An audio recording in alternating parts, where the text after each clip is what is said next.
Hey guys, it's Cat here. So if you remember, uh, this is this is probably the only reason you're watching this. A long time ago, I made a video on how to do custom crafting, and that was in like 1.8 or 1.7. I don't remember exactly which. I think it was 1.8. However, now that the 1.9 and 10 command blocks have come out, I am going to show you how to do it with the special command blocks.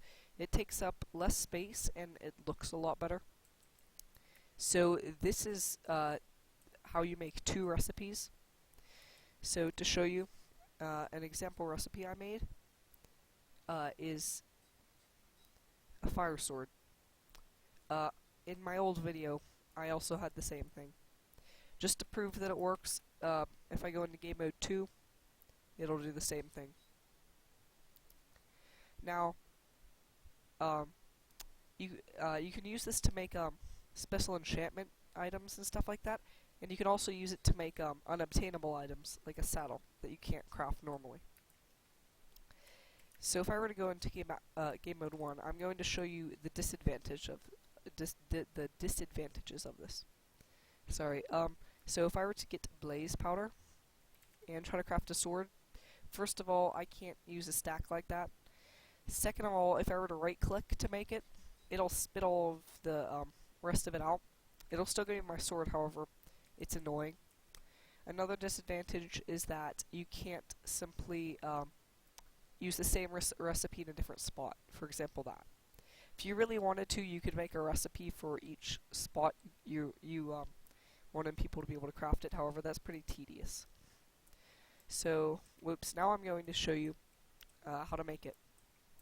So it requires 5 blocks, 3 command blocks, and 2 droppers or dispensers, just like the old one. So if you don't know how to get a command block, all you simply do is /give your username or nearest player command_block. Make sure cheats is enabled. This should be pretty obvious to most of you. Now, it doesn't actually matter which way it's facing, but you need to place 3 command blocks.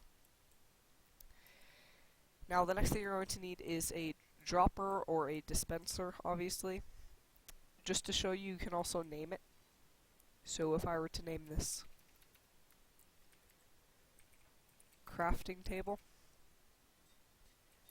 and I looked inside of it, see how it says crafting table, that might look a little bit better to you. And you simply want to place the 2 droppers or dispensers above the first 2 command blocks. However, you have to make sure that the command blocks are all facing the same way, so like that, and that the droppers or dispensers are on top of the first 2 command blocks. Now for the settings, you need to set the first one to repeat, unconditional, and always active.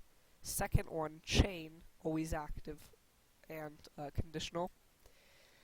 And the third one to the same thing as the second one, so chain, conditional, and always active. So now that that's finished, you can simply put your dropper. It doesn't matter where you put it, you can put it wherever you want, so I'll even just like put it right here, just because it's kind of random. So the first step in order to do this is to, first I would actually make your recipes. So let's say I wanted to make a leecher craftable. This is just an example recipe. You can make it whatever you want. So in the first one you put the recipe, and in the second one you put the crafting result. However, you have to make sure that all of your dispensers are named the same thing. As you can see, these 2 are named crafting, or these are all named crafting table, except this one, so that actually won't work. So let me go ahead and re-get this one and take all the items out of it. There we go. You have to make sure that they're all named the same thing. I can show you what happens if you don't name them the same thing.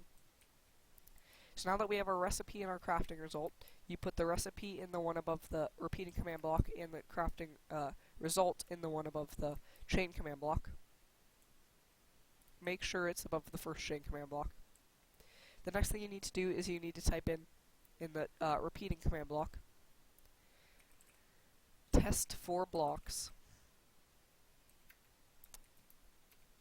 and then tilde tilde 1 tilde, and then you can copy that and paste it or type it in again if you want.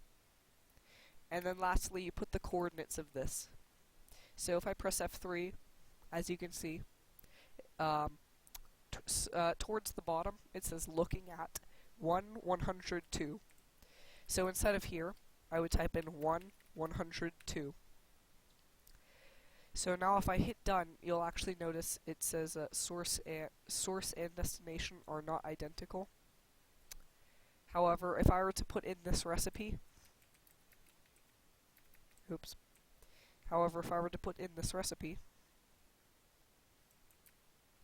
it'll say 1 blocks compared.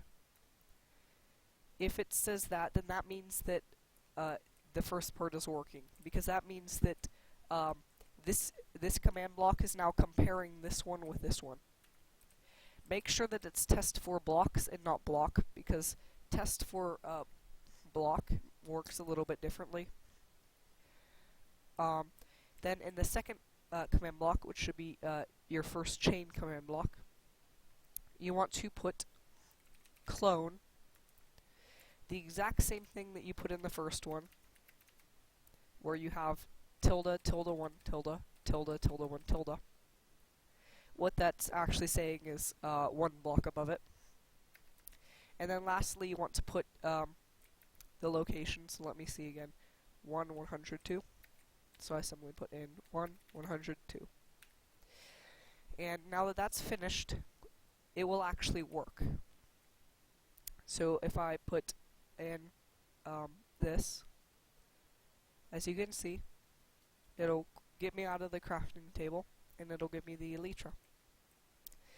However, there's one thing that's missing, and that's obviously the sound effect.